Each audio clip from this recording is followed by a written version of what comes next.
tu as une mauvaise posture qui engendre de la douleur, ou même tu n'as pas de douleur, mais tu veux corriger ta posture, parce que tu ne te sens pas droit, même tu as une scoliose, ou tu as une jambe plus courte, je crois que tu es au bon endroit, parce que je vais répondre à tout ça.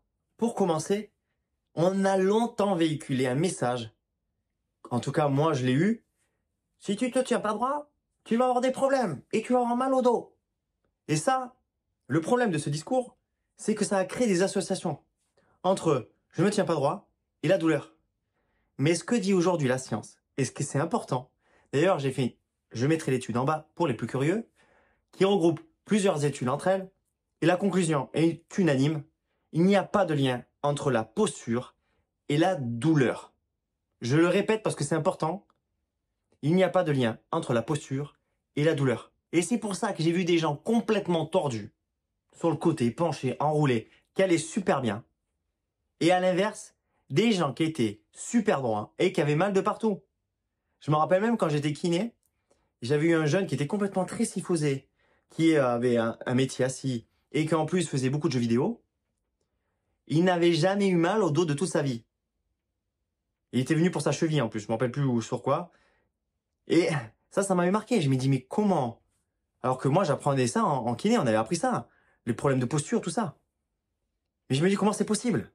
Notre corps, il est fait de courbures, d'accord? De syphose, de lordose, le fait d'être un peu cambré ou un peu enroulé vers l'avant, d'accord? Ces cambrures, ces courbures, elles sont là pour aussi absorber les contraintes, absorber les résistances et nous permettre de bouger aussi, d'accord? Le truc le plus connu, c'est un barrage, d'accord? Si tu vois un barrage droit un jour, ne m'appelle pas. Éloigne-toi de là, parce qu'il va péter. Le fait qu'il soit courbé, ça répartit la charge et c'est beaucoup plus résistant, d'accord? D'ailleurs, si je fais le point, est-ce que tu as déjà vu qu'est-ce qui est le plus résistant dans le temps? Une église qui est voûtée arquée ou nos maisons qui sont hyper droits, hyper design? C'est bien sûr les églises, bien sûr. Donc on veut être symétrique, on veut être hyper droit, mais ça n'existe pas. Personne n'est droit. Personne, la symétrie parfaite n'existe pas. D'accord? Tu vois ce que je veux dire? Notre cerveau, il adore les associations. Qu'est-ce que c'est une association? C'est par exemple quand tu te balades dans la rue et que tu sens une odeur, tu peux peut-être reconnaître l'odeur que c'est. Et ça peut peut-être te donner faim, parce que si c'est de la viande ou un truc que tu aimes, un plat, ton plat préféré, ou même le gâteau de ta grand-mère, tu vas direct saliver. Parce que tu vas associer odeur avec même le souvenir de ta grand-mère et même te donner un sentiment de faim. Tu vois?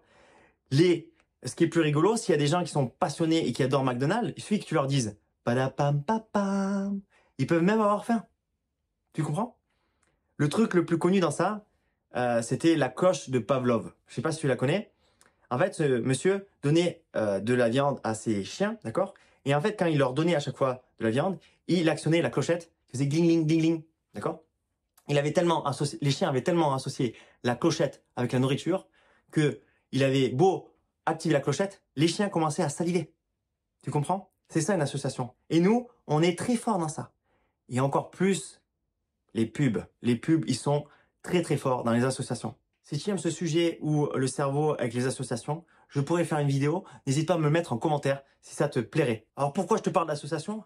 Parce que tout simplement, quand on a répété 15 milliards de fois, faut se tenir droit, c'est pas bien, tu vas avoir des problèmes de dos, le cerveau il a pris quoi? Raccourci, je me tiens pas bien, donc c'est à cause de ça que j'ai mal au dos. Et c'est ça que je fais. C'est comme la cloche. Ding, ding, ding. Je me tiens pas droit, ah c'est normal que j'ai mal. Et du coup ça crée une espèce de boucle qui fait que ça entretient aussi des fois la douleur, des fois, mais pas tout le temps.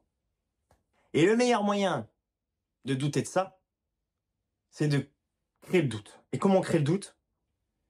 Avec un exemple. Usain Bolt, est-ce que tu savais qu'il a une jambe plus courte et une scoliose? Ouais. Ça l'a pas empêché de galoper. Tu vois ce que je veux dire? Non, même si je sais qu'on t'a répété, je sais pas combien de fois que le problème c'est ta scoliose, c'est ta jambe courte, c'est parce que t'es pas droit. Ce n'est pas le responsable de tes douleurs. Est-ce que ça t'a peut-être blessé un instant? Peut-être. Est-ce que ça fait 20 ans parce que tu as cette scoliose et que ça te gêne encore?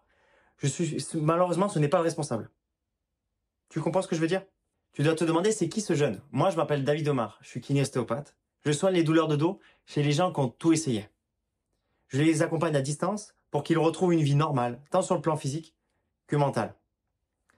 Si tu aimes cette vidéo, pense à juste à mettre un petit pouce. Ça permet d'aider énormément de personnes. Tu ne t'en rends même pas compte.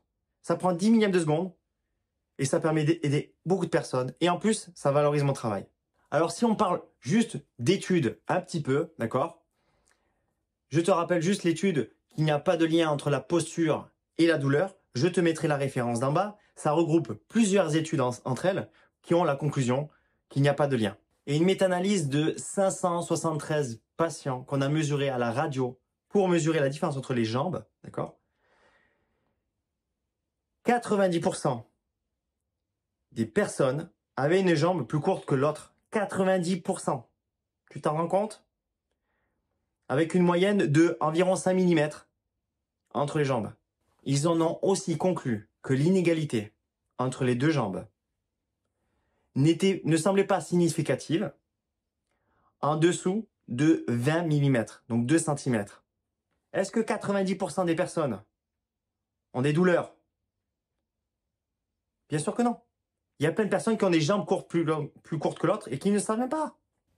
Dans une autre étude, on a regroupé 247 patients. 73 personnes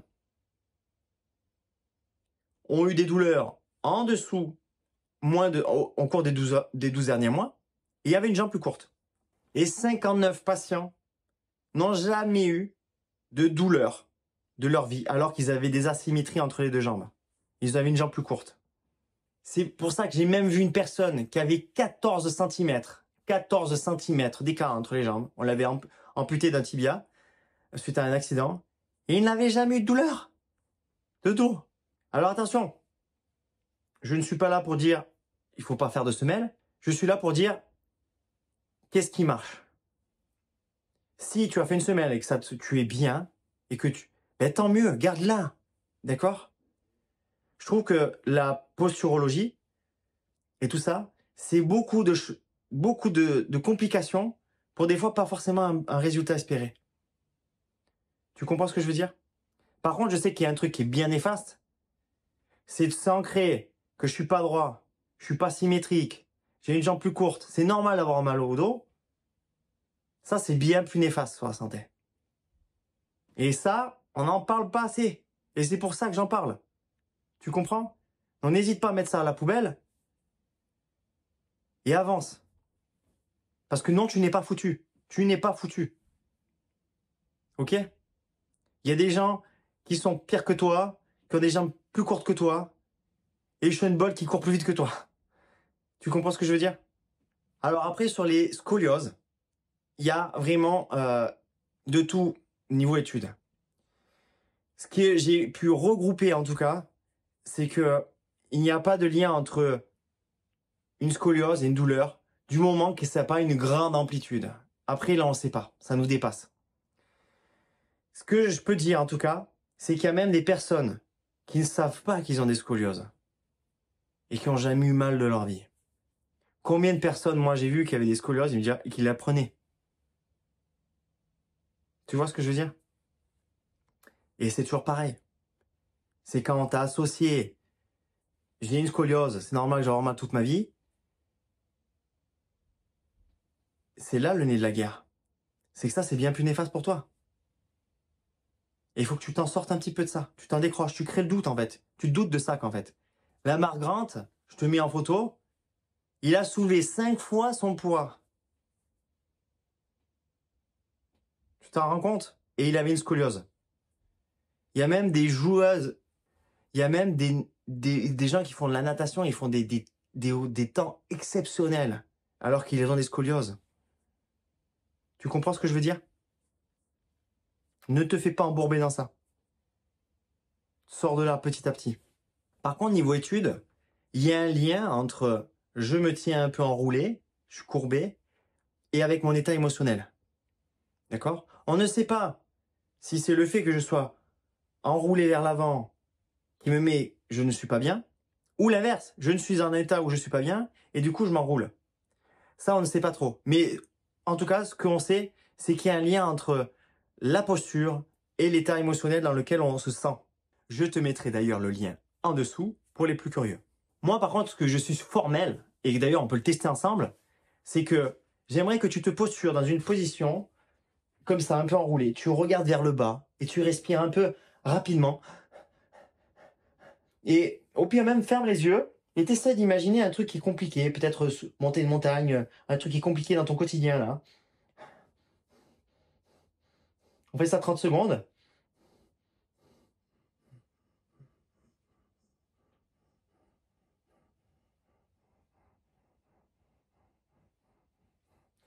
Ok. Donc là, on se secoue un petit peu. Ok.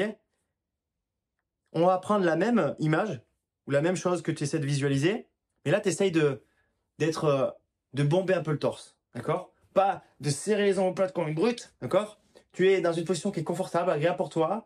Et comme si tu étais tracté comme par un fil d'or là. Comme si tu étais fier de toi. Tu regardes un peu vers le devant, vers l'horizon.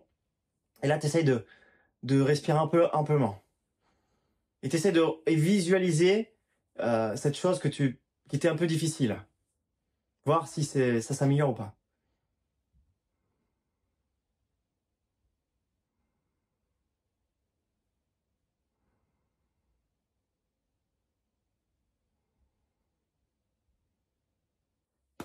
Alors, comment ça s'est passé? Est-ce qu'il y en a un qui c'était plus dur que l'autre? Comment tu t'es senti par rapport dans l'état un peu émotionnel ou comment tu te sentais? Moi, il y en a un forcément où je me sentais un peu, on va dire, plus désagréable et que, en tout cas, j'avais du mal à projeter mon image mentale. Mon obstacle était beaucoup plus dur que dans le deuxième. Le deuxième, j'avais beaucoup plus de facilité à me visualiser et à faire la chose. D'accord? Donc, il y a un lien, oui. J'espère que tu l'as pas fait en conduisant, d'accord? Parce que si tu conduis, tu peux arrêter la vidéo, tu le feras quand tu arrives, ou même un autre jour, d'accord? Pas de souci. Mais teste-le, c'est important. Tu ressentes quel effet ça fait. Tu comprends? Et il y a vraiment un lien entre les deux. Donc on va attaquer au premier point. Donc tu as compris, parce que j'ai dit avant, il n'y a pas de lien entre la douleur et la posture dans laquelle tu es, d'accord? Par contre, si tu as envie de corriger cette posture, soit parce que c'est purement esthétique, ok? Ou même que tu as compris que la posture agissait sur ton état émotionnel dans lequel tu es, et que du coup, tu as envie de te sentir mieux, eh bien pourquoi pas? Et c'est pour ça que je vais t'aider, d'accord? Ce qui est important avant qu'on commence, c'est que je vais prendre l'exemple pour les personnes qui ont des douleurs. Ce qui est important, c'est qu'il ne faut pas aller la chercher, cette douleur. D'accord? Il faut être dans une posture où tu te sens un peu plus confortable. Ça sert à rien de tirer sur un truc qui déjà te fait mal. D'accord? Faut pas accentuer un truc. Ok? Donc le premier point, c'est si tu es un peu enroulé vers l'avant ou même lordosé. Alors les lordoses, chez les femmes, il y a des femmes qui me disent c'est pas bien d'être lordose. La lordose, elle est faite aussi pour créer de l'espace. Ça veut dire que si tu es lordosé, et en plus si tu fais de la danse, parlons pas, mais c'est aussi pour permettre de créer de l'espace. Si tu veux avoir un futur bébé, peut-être aussi, ça a un avantage aussi. Tu comprends? Quand tu regardes les femmes enceintes, elles sont souvent bien le ventre un peu en avant et bien lordosées. Parce que ça crée de l'espace. Tu comprends ce que je veux dire? Donc si tu es enroulé vers l'avant, si tu es lordosé, le but, c'est comme si tu voulais tomber dans ton pantalon. Comme si tu voulais reculer le nombril. Et ça, tu peux le faire debout. Mais tu peux le faire en position assise. Par exemple, si tu es assis, est-ce que tu peux lâcher? Tu vois, je suis lordosé. Est-ce que je peux tomber dans mon jean? Je tombe dans mon jean. Je tombe dans mon jean. Et tu peux le faire plein de fois dans la journée. Mais tu vas pas chercher la douleur. Tu t'arrêtes dans ce qui te fait du bien, qui est confortable pour toi. Pour les personnes qui sont un peu enroulées vers l'avant, d'accord? Le but, ça va être de reprogrammer ça. Donc, de temps en temps, tu vas, comme si tu voulais avancer le buste, avancer le pec, comme si tu voulais, il y a quelque chose qui te tractait vers le haut, d'accord? Qui te tractait, et tu voulais avancer ça. T'es pas obligé de serrer fort les omoplates, d'accord? Mais c'est le but, c'est de reprogrammer et de dynamiser ça. Comme si tu voulais avancer ça. Et de temps en temps, quand tu travailles, quand tu fais quelque chose, ben, tu peux faire juste ce mouvement. J'avance. Tu peux même le majorer, si tu veux, un peu en reculant. Tu veux reculer le menton, d'accord? Tu recules le menton et tu peux même tirer vers le haut la tête comme ça. Donc c'est un mouvement un peu combiné. Tu fais comme ça, d'accord? Si c'est trop compliqué pour toi, tu peux juste t'arrêter au premier. C'est-à-dire, voilà, je bombe le torse, voilà. Et si tu veux, après, quand tu te sens à l'aise, peut-être rajouter le deuxième. Tu recules, tu recules. Moi, je suis un peu comme ça. Le but, c'est de reculer. Ok? Do you understand? Tu le fais ça quand? Quand tu as envie. Si tu as envie de le faire 1 million de fois, quand tu es assis ou quand tu es au boulot, ou quand tu te promènes, fais-le. D'accord? Plus tu vas le faire, plus ça va être automatique. Ne commence peut-être pas 1 million de fois la première fois, le premier jour que tu fais. D'accord? Ça va peut-être te créer des courbatures. Commence tranquille. Peut-être fais 3 fois dans la journée, 1 minute ou 2. Et après, tu augmentes si tu as envie. D'accord? Et si encore plus tu as des douleurs, fais peut-être même quelques secondes. Tu comprends? Je vais parler avec une voix off parce que j'ai oublié un micro. Le but, ça devait être de posturer. Comment on posture? Tout simplement, tu vas t'asseoir sur tes tibias pour pouvoir créer comme une syphose, un enroulement de ton dos. D'accord? Le but va être de chercher une posture où c'est agréable, pas d'étirement, parce que c'est une posture. Tu peux même utiliser un coussin pour majorer cette courbure. Maximum de tenir 2 minutes.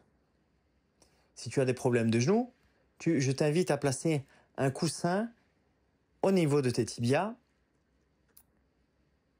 pour diminuer l'angle de tes genoux. À l'inverse, si tu veux créer une extension, une ouverture du thorax vers l'avant, tu vas te placer sur le ventre. Le bassin va être obligatoirement collé contre la table et ne doit plus bouger. Pour majorer cette ouverture, tu peux même passer un coussin au niveau du thorax. Si tu veux augmenter cette cambrure, tu vas pouvoir utiliser tes coudes, tes avant-bras. Plus tu vas les rapprocher de ton bassin, plus tu vas l'augmenter. Et plus tu vas l'éloigner, plus tu vas diminuer cette courbure. Tu peux aussi utiliser la respiration. À chaque expiration, tu peux augmenter cette cambrure. La posture doit se tenir 2 minutes grand maximum, doit être confortable et agréable et ne doit surtout pas chercher un étirement ou une douleur. Le deuxième point, ça dépend de ton métier. Forcément, si tu as un métier où tu es tout le temps assis, tout le temps avec l'écran vers le bas en plus, tout vers le bas, tu regardes un peu ton téléphone à ta pause, etc. Le but c'est de... Alors, je te demande pas de changer de métier, pas jusque-là, mais c'est de trouver des choses qui cassent ça en fait. Est-ce que ton téléphone, quand tu le regardes, tu le regardes un peu plus haut? Déjà. Est-ce que ton écran, tu peux le monter? Est-ce que des fois, au lieu de rester tout le temps assis, tu peux travailler debout? D'accord? Des fois, il y a des boîtes où il y a des systèmes où on fait des réunions debout. Est-ce que des fois, quand tu as plein de mails, d'appels à faire, est-ce que tu peux les faire en marchant? Il n'y a pas de règle. Il y avait même une start-up, ils avaient même mis des tapis de marche et ils avaient mis leur ordinateur dessus. Ça avait même augmenté de 10% le chiffre d'affaires, rien qu'avec ça. Oui, ça ne fait pas tout, une posture, mais ça peut dynamiser. Peux être bien plus éveillé dans une position. D'accord? Donc là, le but, au lieu d'être un peu à la même limite comme les ados, tu vois, et travailler, tu vois, être vraiment dans une posture où tu es enroulé vers l'avant, c'est se dire, est-ce que je peux mettre dans une position un peu plus dynamique? Est-ce qu'au lieu d'être vraiment affalé, et là je peux pas bouger, tu vois, est-ce que je peux mettre limite sur les petits os, les petites pointes là de mes fesses, là, quand tu commences à les sentir, c'est que t'es dessus, d'accord? Et là, je suis vraiment beaucoup plus dynamique. Tu comprends? Que d'être affalé. D'être un peu plus sur tes ischions. Ils vendent aussi des petits coussins, comme ça en forme de triangle, où justement quand tu les mets sur les fesses, justement t'es carrément déjà plus vers l'avant en fait. T'es beaucoup plus, avec un coussin comme ça, t'es beaucoup plus enroulé vers l'avant que affalé dans son fauteuil et travailler. Le troisième point, c'est le sport. le loisir que tu fais. Parce que si forcément tu fais de la boxe, ou tu mets du judo, ou même du jiu-jitsu, forcément ça va solliciter plus la flexion. Donc si tu es lordosé, tu es cambré, pourquoi pas aller sur ce genre de sport? Tu vois? À l'inverse, si tu veux plutôt t'ouvrir, pourquoi pas faire du dos crawlé, même de l'aviron, ou de la danse, tu vois? Où ça t'ouvre. Il y a des métiers qui sont plus favorables. Donc ça veut dire que si tu commences à bouger, reprogrammer la posture que tu veux être, mettre des éléments dans ton métier, dans ton quotidien, pour que tu sois beaucoup plus, qui peut changer ta posture. En plus de ça, tu trouves un sport ou un loisir qui te programme en plus de ça, ça va être beaucoup plus avantageux et plus rapide.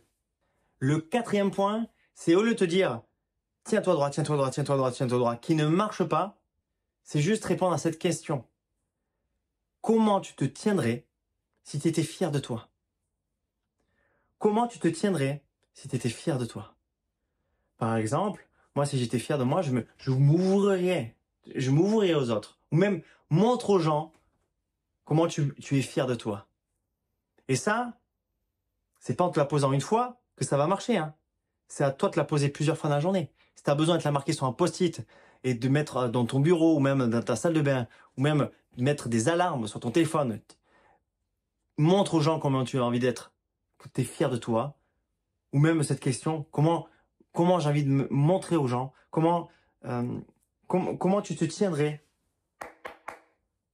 Le 4e point, c'est juste, au lieu de répéter 50 milliards de fois, tiens-toi droit, tiens-toi droit, tiens-toi droit, tiens-toi droit, tiens-toi droit, tiens-toi droit, qui ne marche pas. Le 4e point, c'est au lieu de te poser 50 milliards. Le 4e point, c'est au lieu de te répéter 15 milliards de fois, tiens-toi droit, tiens-toi droit, tiens-toi droit, qui ne marche pas. C'est juste répondre à cette simple question. Comment tu te tiendrais si tu étais fier de toi? Comment tu te tiendrais? Moi, si j'étais fier de moi, je bomberais le torse, je l'ouvrirais. Tu peux même dire, montre aux gens comment tu es fier de toi. Et si tu as besoin, par contre, si tu le répètes qu'une fois, ça va pas marcher. Il faut répéter pour que ça soit programmé. Donc si tu as besoin de mettre des post-it dans ton bureau, dans ta salle de bain, ou même des alarmes sur ton téléphone, fais-le. Tu comprends? Et ça marche aussi pour la respiration. Comment tu respirerais si tu étais bien, si tu étais fier de toi? Et que la respiration, on peut jouer aussi sur notre état, dans lequel on se sent. Et le 5e point, on a parlé de la posture qui agit sur notre état dans lequel on est, qui est plus dynamique. Il y a des postures qui sont plus dynamiques que d'autres. Mais on peut marcher à l'envers aussi, à travailler sur l'état d'esprit. Et juste répondre à cette question. Qui tu veux devenir? Quelle personne tu veux être en fait? Et juste se rappeler, se poser cette question, ça peut changer des choses en toi. J'ai envie d'être un meilleur client. J'ai envie d'être un meilleur compagnon ou compagne.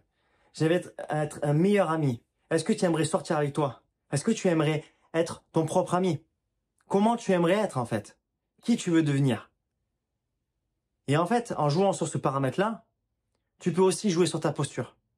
Parce que forcément, dans des moments où tu es pas bien, tu vas forcément t'enrouler.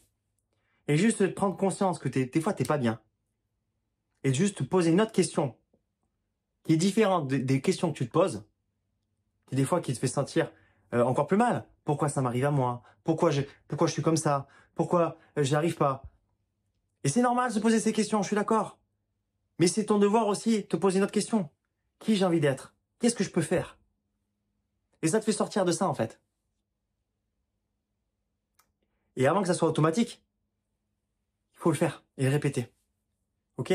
Si t'as pas déjà explosé le j'aime, mets-le, ça prend 10 millions de secondes. Ça te permet d'aider énormément de personnes. Et en plus, ça valorise tellement mon travail parce que ça prend beaucoup de temps et d'énergie. Je te laisse avec 2 vidéos.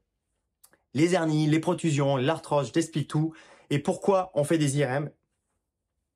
Et le deuxième, c'est la gratitude. La gratitude, c'est un puissant outil qui peut te servir autant dans ta posture, autant dans ta vie quotidienne, mais aussi pour tes douleurs, si tu en as.